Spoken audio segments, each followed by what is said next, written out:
I'm here to talk about architecture, reliability, observability as kind of a whole.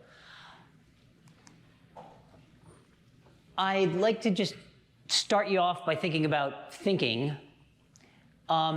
If you're designing something, if you're working on something, if you're building something,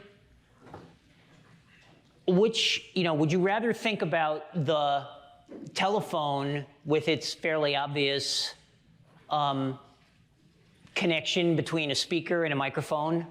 Or would you rather think about, this is a picture from Ericsson in Sweden back in the 1890s of a telephone switch with all those gray fuzz you see there? That's not fog, that's wires. So this is network connectivity with physical wiring, connecting everything together. But when you consider imagine it, you can hold that entire problem on the left in your head. The thing on the right, that's engineering. Engineering really starts when the problem is too big to fit into your brain.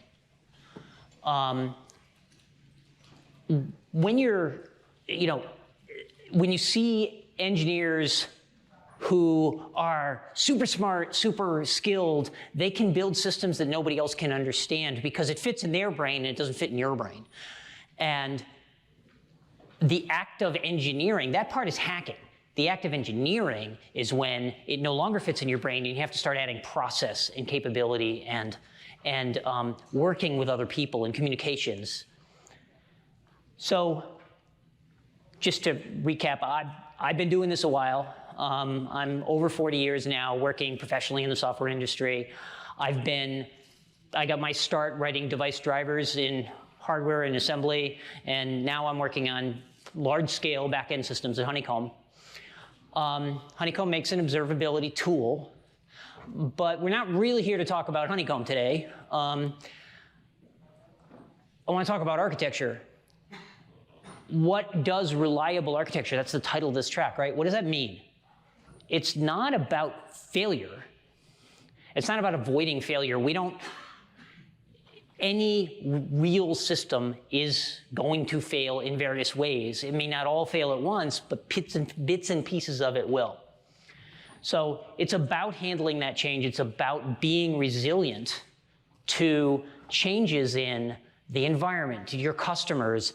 You deploy a new library. Your cloud provider happens to stop running its services, whatever it might be. Things are going to fail. I was having an email conversation recently with somebody who said, just assume everything is going to fail.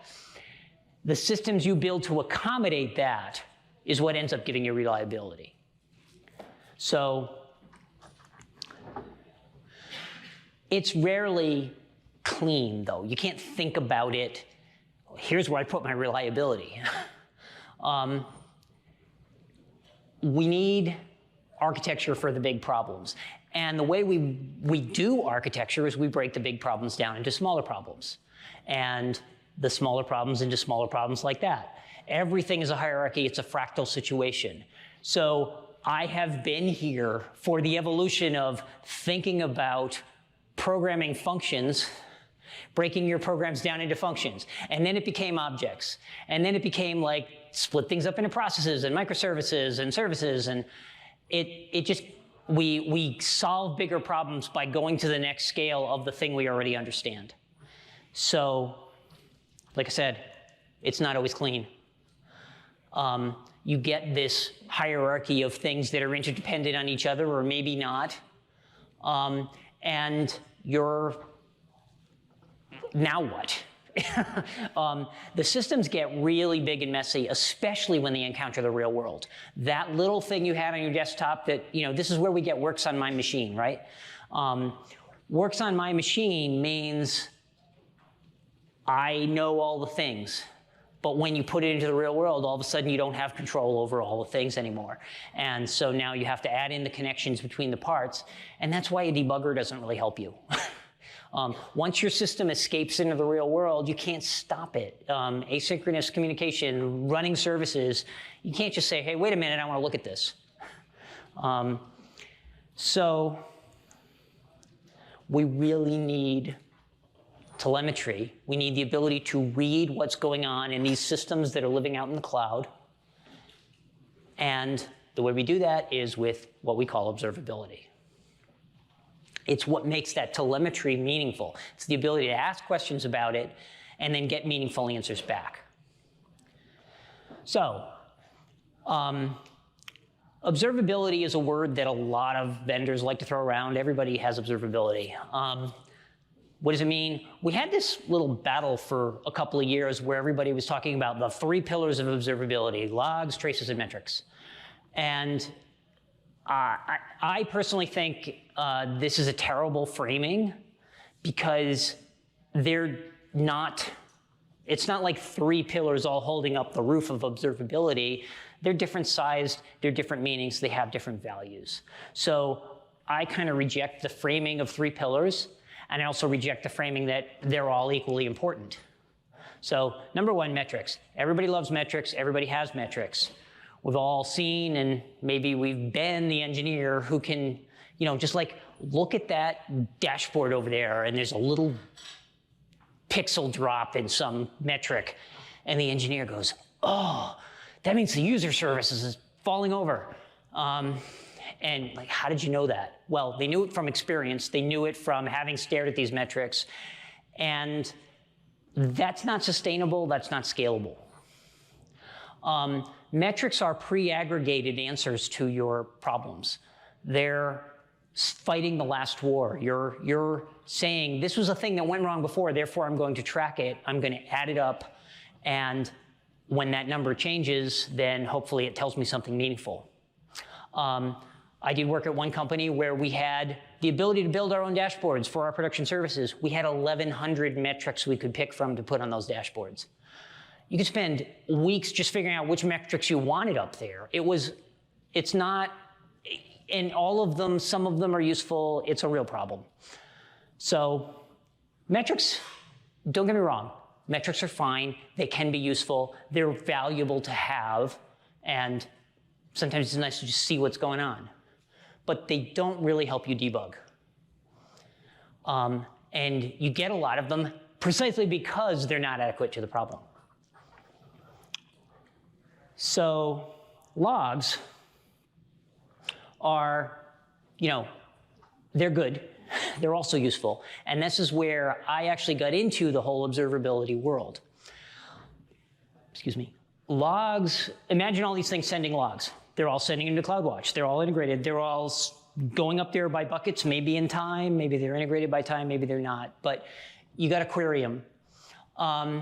So I had a little CloudWatch collection of logs, and I wrote a query language in Slack so that I could query my logs and post the results of the query back into Slack automatically. And that was really useful for sharing that information with my team. But you still had to write a clever query, and it was all correlated by time, and you could only get 10 lines, and so maybe you found what you wanted, and maybe you didn't. And then eventually saw and realized that we could take that same structured data that we were sending up to CloudWatch and send it to a service provider who could help us process that data and do something more with it. But it's still up to me to do the correlation between all the systems, all the events, and to know what's in the logs. And that is where tracing comes in. Tracing is basically fancy logs, is at its base.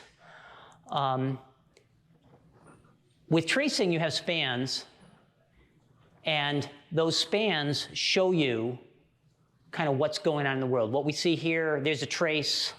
You can see at the top level, there's the root span, and it takes 5 seconds, and then you have all these various elements.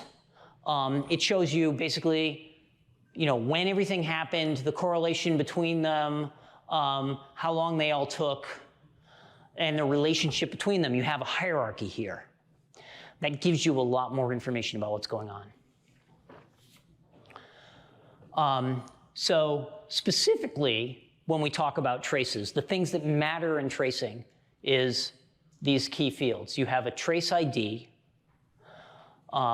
which is, just basically a large random number, ideally.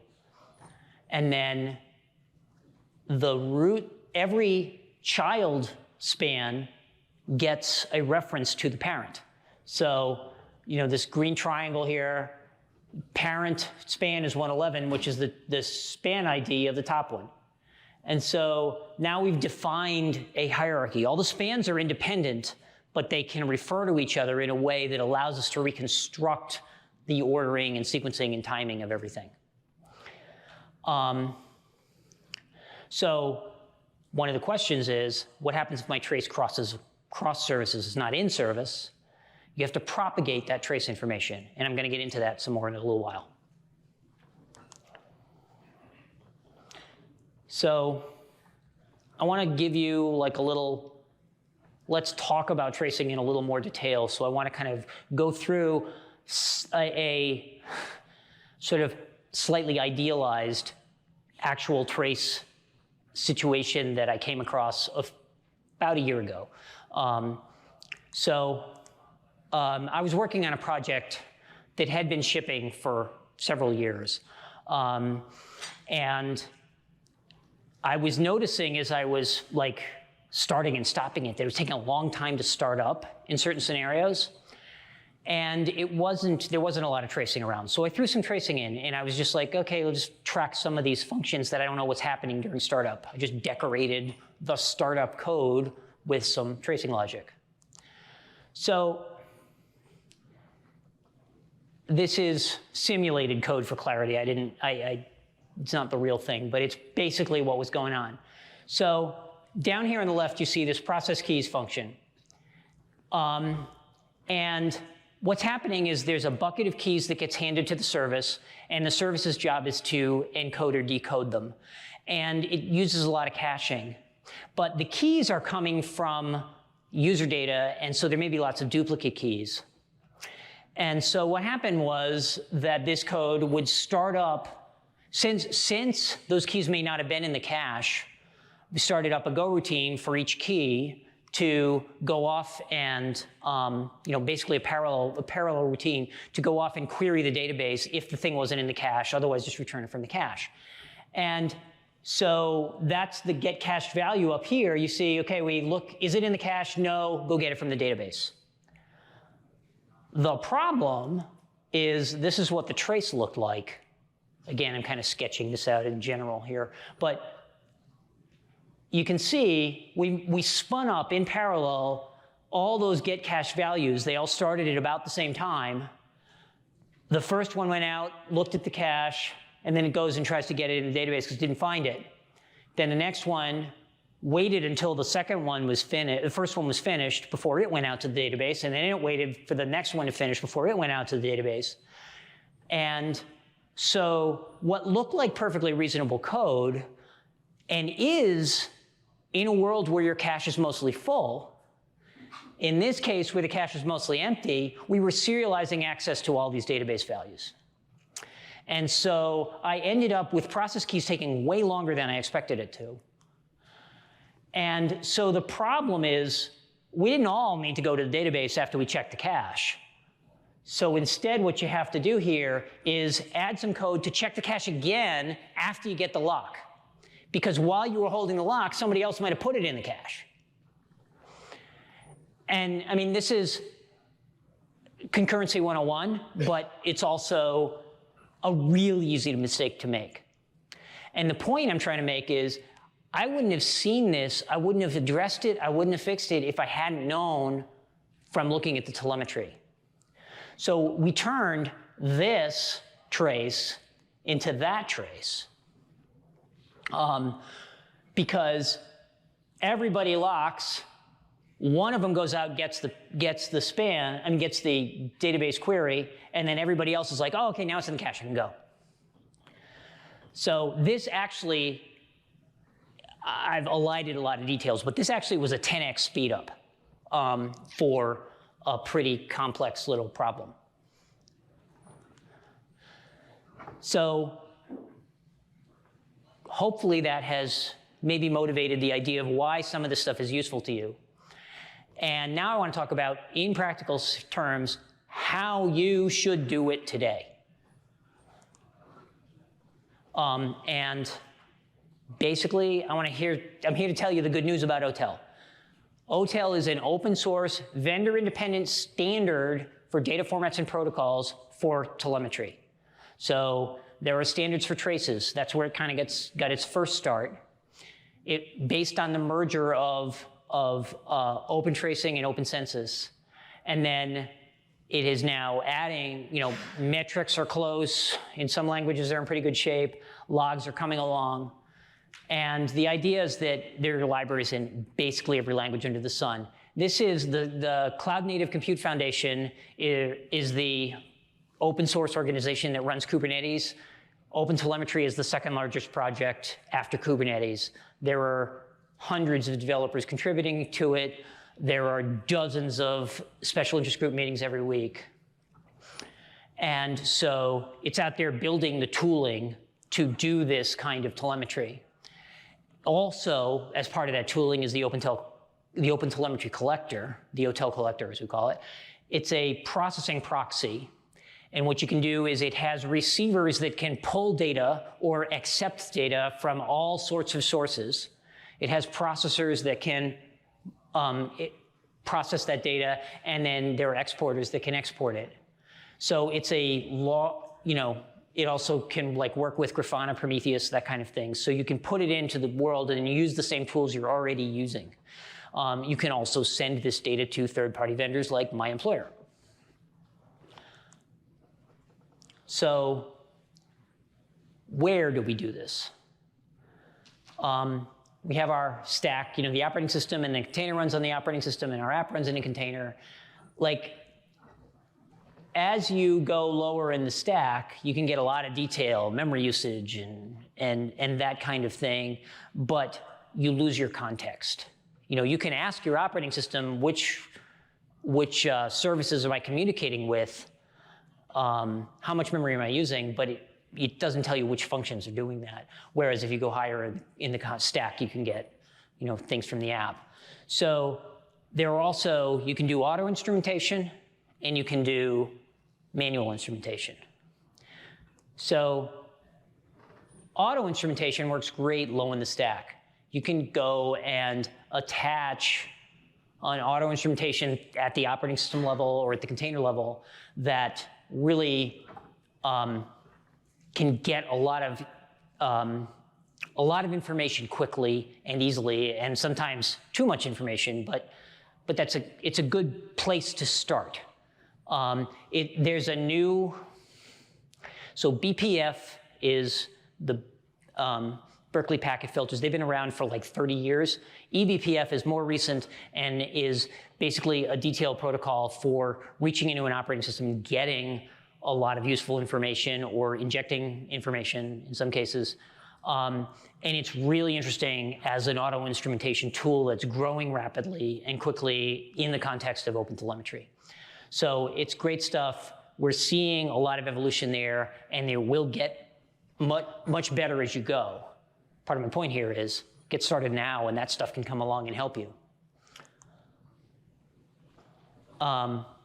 When we look at auto-instrumenting apps, it depends a lot on what your technical environment is, basically which programming languages or environments you're running in. So if you're using a VM-based system like Java, .NET, that VM is very easily instrumented and controllable. I mean, it's pretty easy to take your Java deploy, add an extra jar to the list of things you deploy, and that jar can reach in and watch everything that's going on in your VM.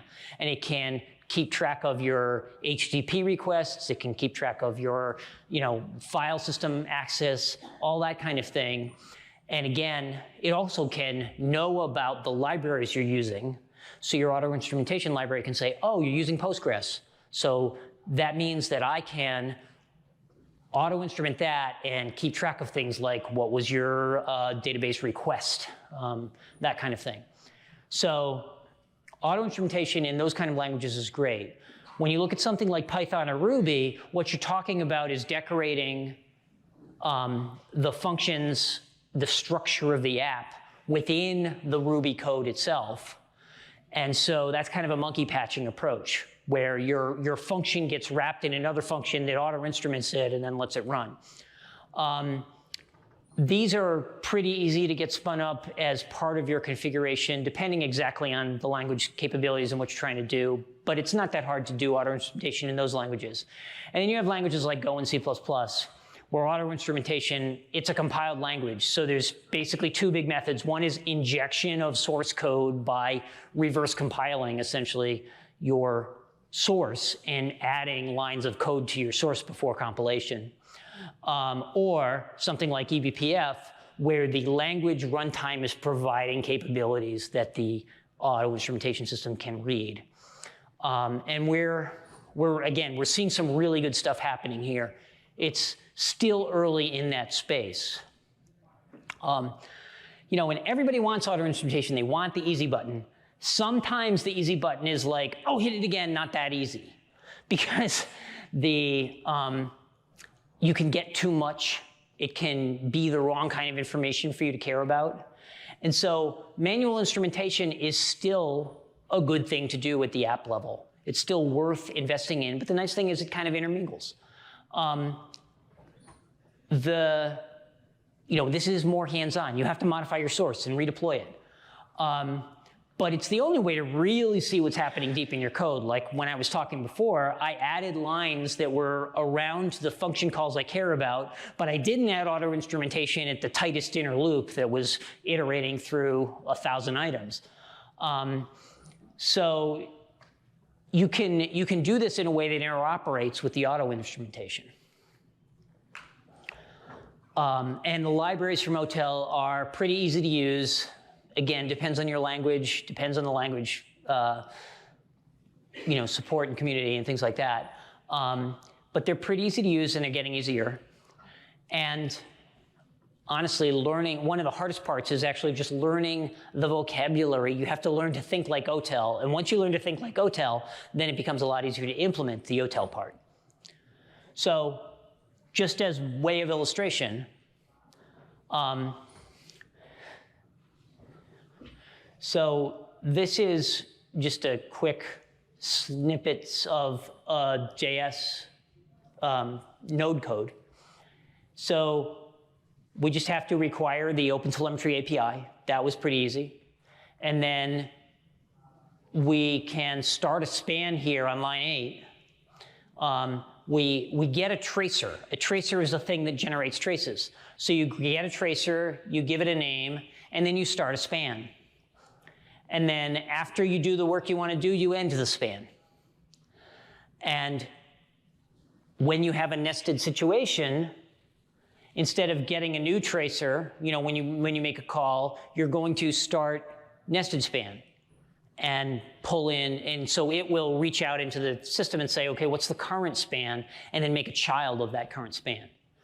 So that's basically all you need to do. There's a couple of lines of code you wrap around the things you care about. If your language has the concept of some sort of defer or destruction, then it's pretty easy to do it in 1 or 2 lines right next to each other. So you start the span, it automatically ends depending on how you exit the function, that kind of thing. But basically, this is a straightforward way to do this.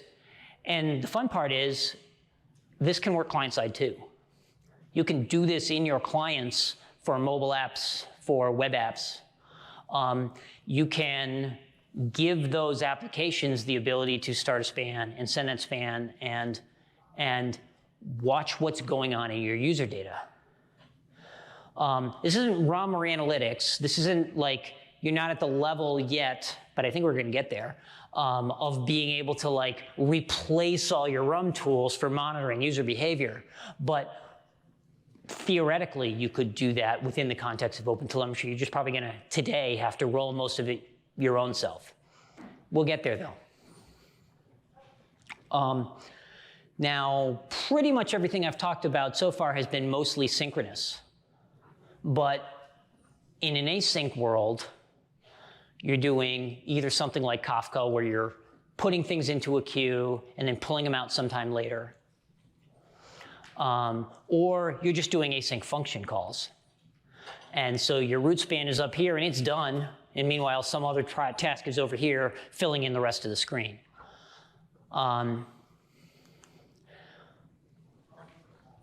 async architecture is actually a really good model for a lot of things. It can be more resilient. You don't have to, you're not making users wait for things. You're not making processes wait for things. They add complexity, though, in terms of thinking and, and your mental model of the system, depending on so many things having to do with the languages you're working in and the tool, what exactly you're trying to do. And the biggest problem with them is, especially, again, if you're used to thinking about debuggers, well, I just spun up this process and now I'm going to put a breakpoint in the thing that started the process. That does no good at all for the process that's happily running in the background while your debugger is stopped. So how do you see what's going on? The way to think about it is not so much about hierarchy, but about cause and effect. What caused this and what was the effect of it? So this is where you apply context. This is where the trace is about adding context to that trace. Where did it come from? What was the source of this information? Adding metadata to this information. So, tracing isn't still ideal because it's not necessarily about cause and effect. It's still kind of, tracing is largely built around this idea of a hierarchy, but it's still better than logs. If you're talking about stuff that's happening quickly, like it's async, but it's kind of almost the same thing, then you're probably fine with just saying, hey, start a trace on that receive, and then this stuff that happens over here, it isn't contained within the parent, but it's still related to the parent. Your biggest question is deciding what it is you're going to have as your parent-child relationship. Is DQ a child of NQ, or is it a child of just the original request? And that's just for you to decide, and whatever you want to think about, and it's fine either way. If you have something like a Kafka, where that thing might be sitting in Kafka for seconds or days, depending on your queuing and stuff like that, you don't really want to try to connect those traces. That's going to be really hard to think about. A trace that lasts a million seconds is not really easily analyzed. So you're better off using what's known in OpenTelemetry as span links. And in that, the secondary trace, so you have two traces here. Receive is doing its thing, and then it's handing it off to Kafka. Sometime later, the DQ comes along, and it processes that result. But as a part of the request, we included the metadata about the trace that caused it. So now in the DQ request, we have the information we need to put a link back to the source trace. And then our tooling can connect those for us. And so we can get from here, oh, this one failed. Why did it fail? Let's go back and look at what caused it.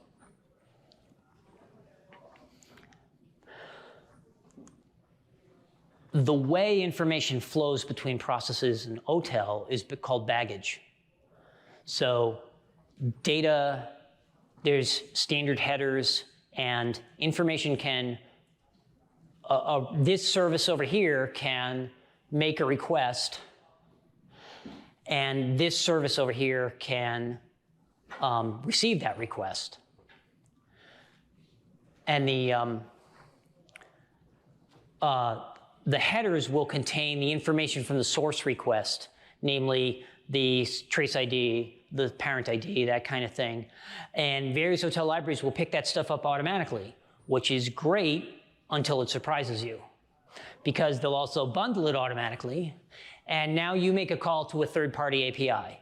Or worse still, your customer makes a call into your API, and they included their baggage, and you picked it up automatically, and now your trace is based on somebody else's root span. And so you need to think about baggage from the point of view of it's easy to start up, it's easy to use within your network, but once it leaves your network, you probably want to filter it out, either outgoing or make sure that it doesn't leak into your systems. You also need to be aware of this with things like if you're using one of the mesh management tools like Istio. We had one customer who was saying, how come my traces have 11 million spans? Well, it was because your mesh system was injecting the same span ID into everything. Yeah, that can be fun. Tests our systems too, but yeah. So you're going to want to filter that stuff out, but it works across services. Again, it's a standard. So this is part of what I'm trying to sell you on here. The using the standard gives you all of this stuff. It comes along and you can understand it as you need to, but it's there, it's available, it's in the tooling, and it's being thought about and being improved over time.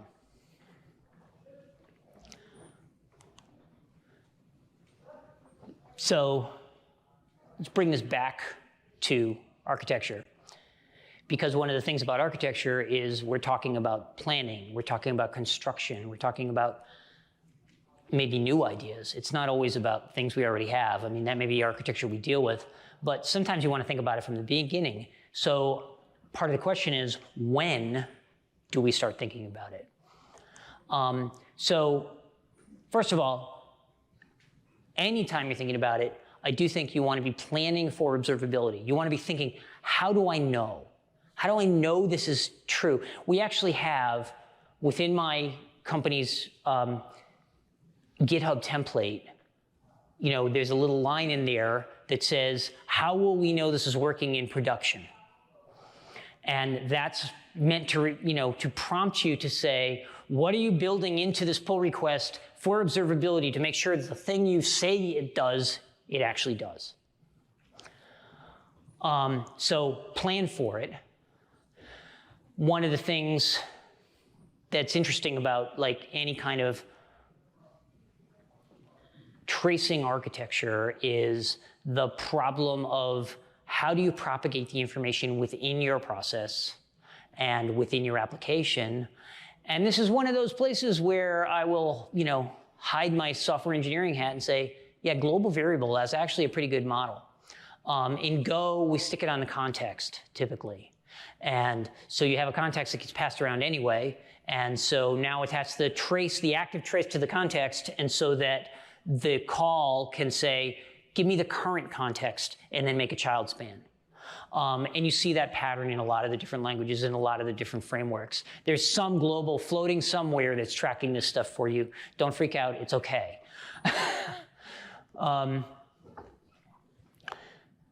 And also, building it during start, the mistake I talked about earlier, where we had a limitation of, we were running into that thing, that was detectable just on my desktop. I was sending traces from the desktop app that from the app that I was running on my own machine, and I'm just looking at one trace. I'm not looking at traces in volume, and I'm not looking at main performance at that point. I was just looking at what is this particular instance of this particular application doing right now, and that's valuable. It's a debugging tool, and it's a more powerful debugging tool than starting a debugger and trying to walk through the logic.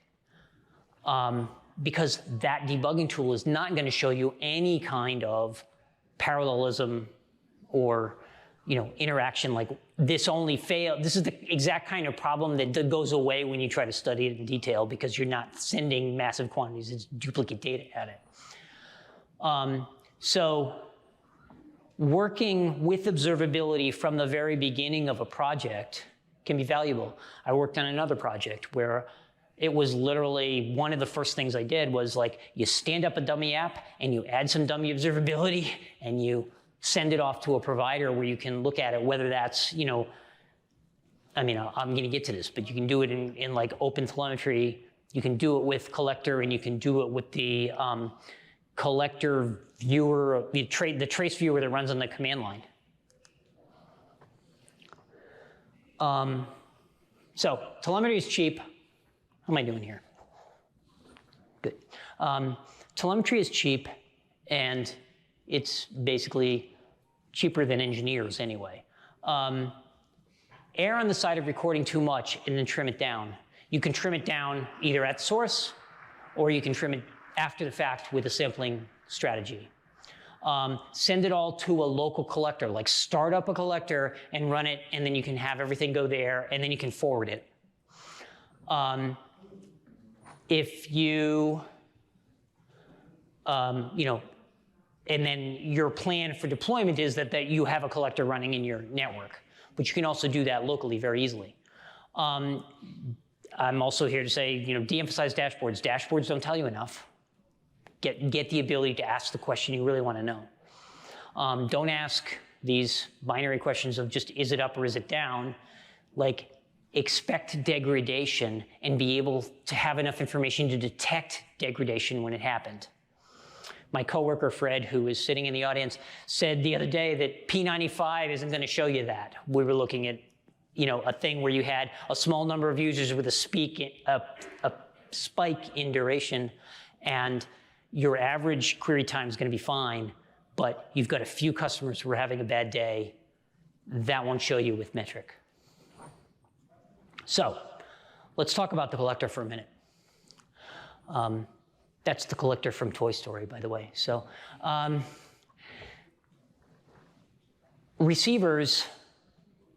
collectors have receivers. Receivers collect data. They can either be passive, which means they're an endpoint and you have systems that point at them and send to them. That's the way OpenTelemetry normally works. You have an OTel receiver and you send it OTel data. They can also be active collectors, which reach out and pull it out of the cloud or out of a S3 bucket or whatever it might be. The collector can do that too, can be active at receiving data. And the point is that it's getting it into a pipeline. The collector is basically the job of the collector is to build a pipeline or multiple pipelines for data. So there are plugins. There are, 75 or 100 plugins supported for collector, and there are probably more that people have written for themselves. Processors are the next step in the pipeline. After you've collected the data, you can run it through processors, and there are all sorts of processors that can do aggregation of data. They can, filter it and sample it and redact it and take out PII and that kind of thing, or remap it. Oh, this thing over here sends telemetry and the field name is wrong, so we're going to change the field name so that my upstream systems all get the same value. And then finally, the exporters take all the post-process data and they can send it places. So you can send it to your local Prometheus instance. You can send it to your third-party vendors. Some vendors have custom exporters that are designed to transform things into whatever format they want. Some vendors just accept OTel. And in either case, you're just going to set it up. You can also save it to a file. You can send it to a database. There's a bunch of different exporters available. Sampling is the idea that, okay, now I have a fire hose. I probably don't need the entire fire hose. So the idea is you send the full fire hose to the collector, and then you can filter it out. The simplest model of sampling is pure mathematical deterministic sampling. You just use the trace ID as a random number, and actually it's defined to be at least 7 bytes of randomness, to contain at least 7 bytes of randomness. And now you can choose, based on that trace ID, some fraction that you're going to keep, and you will get consistent sampling across your system. Dynamic sampling is something that is less common, less possible, but my employer does, and that's what I work on personally, is this idea that you can keep the stuff that matters to you and drop the stuff that doesn't matter enough. So like the old, was it Tolstoy, every happy family is alike, but every unhappy family is unhappy in its own way. So you keep all the unhappy ones and you keep only a small fraction of the happy ones. That's what that is useful for. And then, so that's collector, sorry. Now the other thing that's really interesting about telemetry is the idea of using it in real time to keep track of what's going on in your production systems. And this is where you establish service level objectives.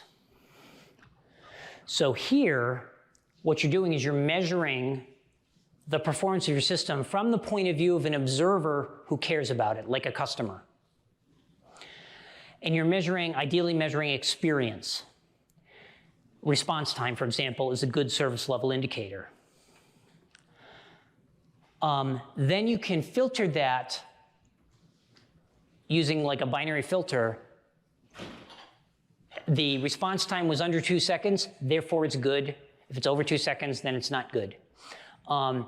That's a service level objective when you take that number and say, okay, I want that number to be 99.9% over a month. Now you can look and you can say, all right, what's my error rate? My error rate is, things are performing well, things are going great, that thing's running along at 99, 100% of my capacity for the month, but now we have a bad time and my database slows down and now I start having long response times. That SLI starts triggering and I'm burning through an error budget. So now you can warn yourself, you can say, oh, I'm gonna burn through this budget in the next 24 hours. I probably better work on this tomorrow. Or if it says, you're burning through your budget and you're gonna be gone in 4 hours, okay, I have a real problem, wake somebody up. That's what SLOs can do for you. It lets you have a budget for your failure. And again, this is about resilience reliance. This is not about not having failures. It's about reacting to them appropriately in a way that's sustainable for us as humans.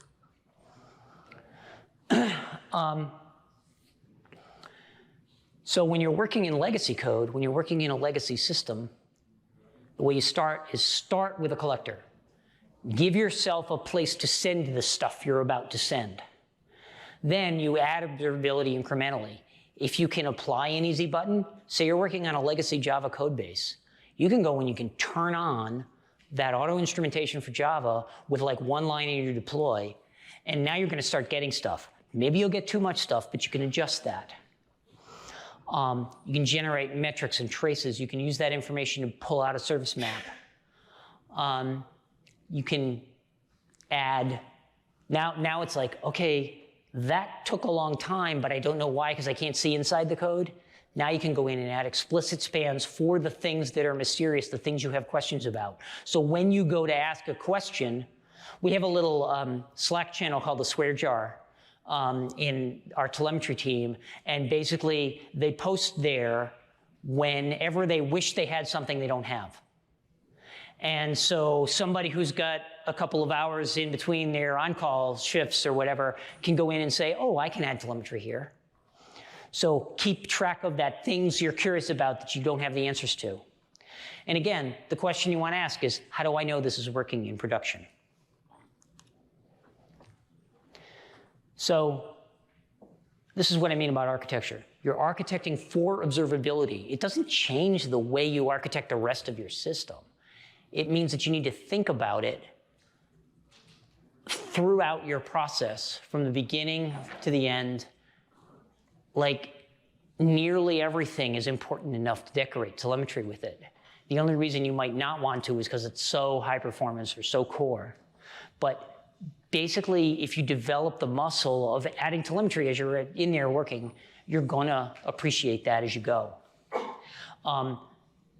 And again, you pass the metadata along when you make calls across processes, across functions, and things like that.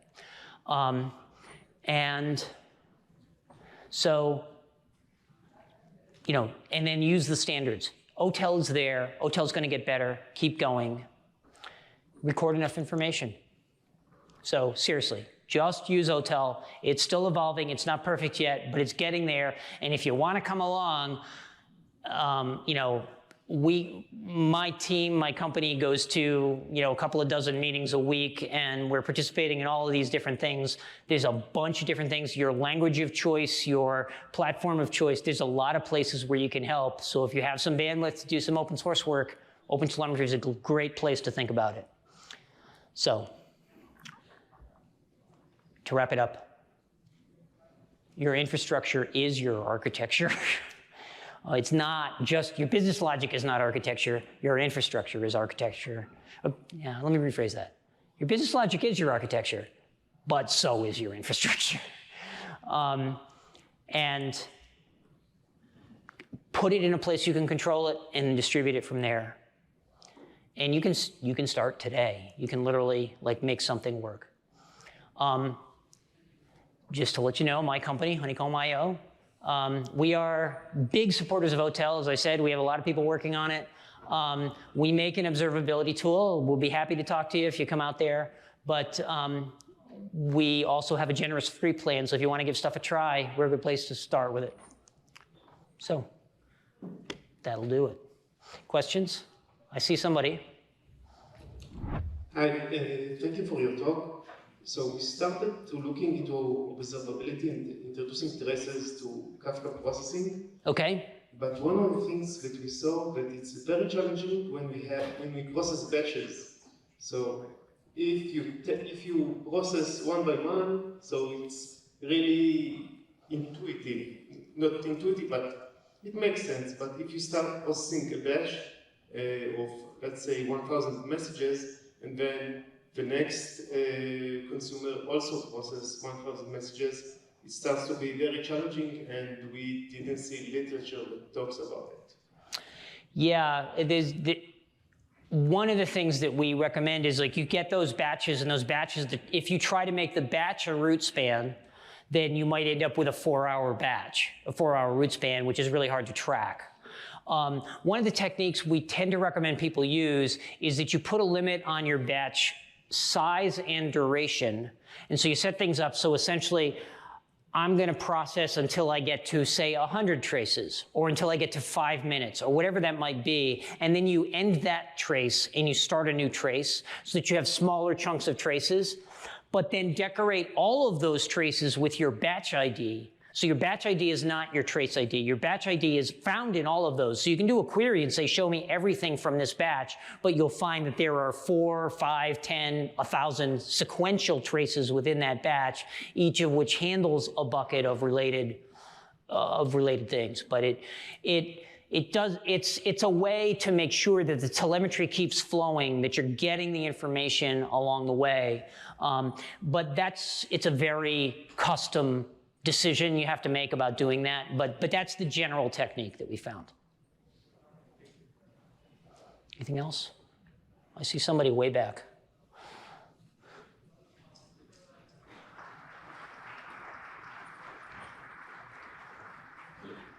So if I say I'm modeling or cool, I want to go on and look at telemetry, what are some of the pitfalls and gotchas that I should expect?